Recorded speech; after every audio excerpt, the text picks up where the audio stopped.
fall 2020, Delta Beer Lab purchased a new canning system to replace our old manual canning equipment. A Kiva loan was used to supplement this project. Cody, the Cody canning system, arrived from Golden, Colorado in October 2020. While we had to say goodbye to Janet, our old labeler, we got to welcome Ruth to the Delta Beer Lab team, which was really exciting. The new equipment significantly increased efficiency in canning operations, where we're now filling 12 to 20 cans a minute versus 1 to 3 cans per minute on the manual canning equipment.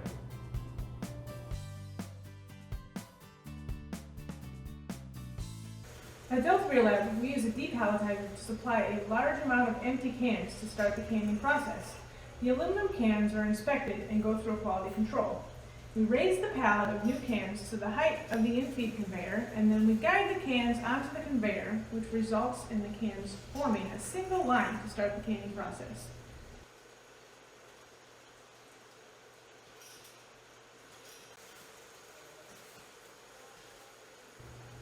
So once in line, the conveyor feeds the cans into the twist rinser.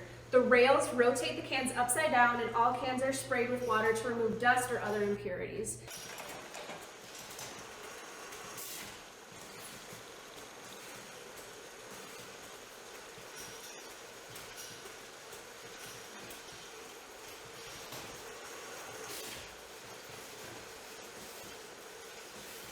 After the rinse, the cans rotate back up to their original upright position.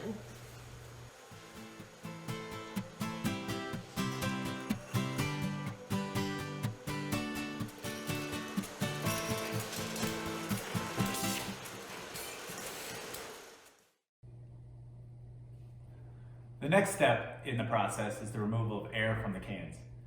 As the filler heads lower to seal the cans, carbon dioxide is blasted into the cans to purge the air out, and the cans are left under CO2 pressure.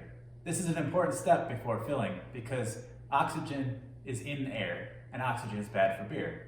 It causes oxidation, which mutes beer flavors and imparts a wet cardboard character. Not good.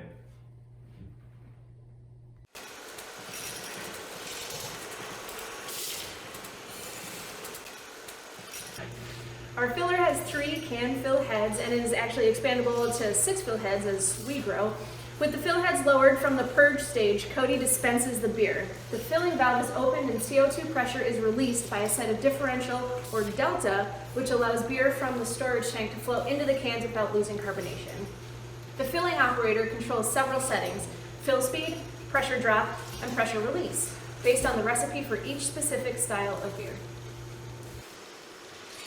Before the fill heads are raised from the full cans, pressure needs to be released in a controlled environment to match atmospheric pressure. This is called snifting, and it's much like cracking open a 2-liter bottle of soda a couple times so it doesn't foam all over before fully removing the cap. When the full cans are depressurized, the filler head lifts and the cans proceed down the conveyor.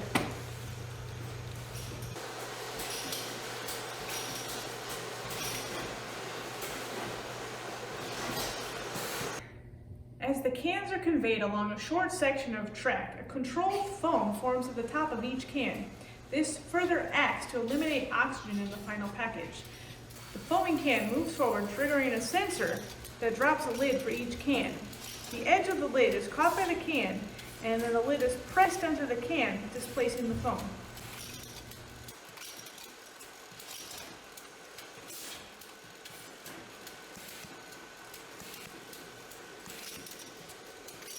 With the lid now in place, each lid-can combination goes into the seaming station. Compressed air lifts the can into the chuck, which spins the can, and then the lid's rim is sealed to the can top in 2 stages, making an airtight seam.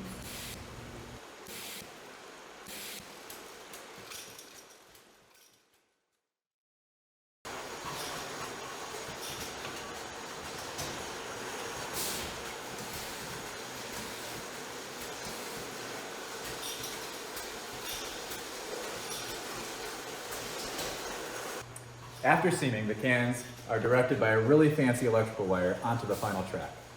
Cans proceed through a tunnel where they are rinsed with water, and then excess moisture is blown off the rinsed cans with compressed air. The cans head down the final conveyor for inspection and labeling.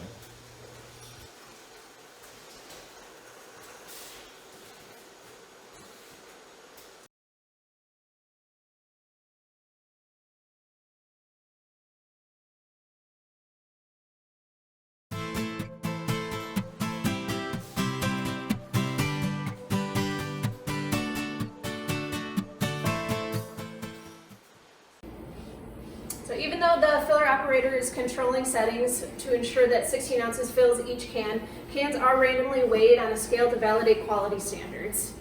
Cans are also inspected for dents or damage. Cans not meeting standards are set aside for staff beer and not labeled.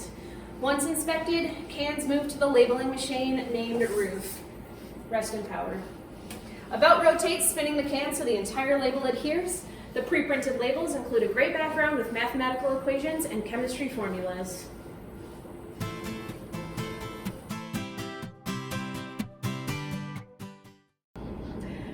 The label also includes the Delta Beer Lab logo and an important message, a different kind of brewery, dedicated to change. Delta is the symbol for change in mathematics and chemistry and serves us as a constant reminder of our commitment to excellence in social change, environmental advocacy, and just being damn good people. Oh, and we're pretty intentional about how we craft our beer too.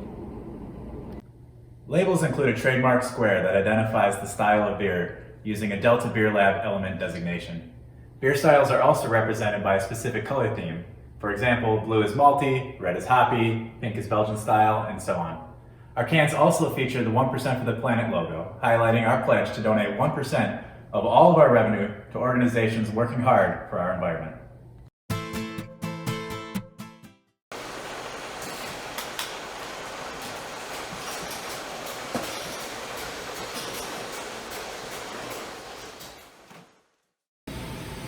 Delta Beer Lab sells beer in 4-packs. We manually place a plastic, recyclable, reusable carrier on each 4-pack, and packs are then loaded into cardboard case flats for distribution.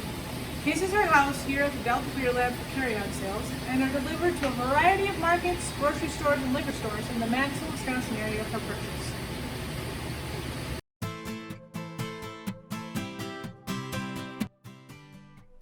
We love to see folks enjoying Delta Beer Lab around the state and nation.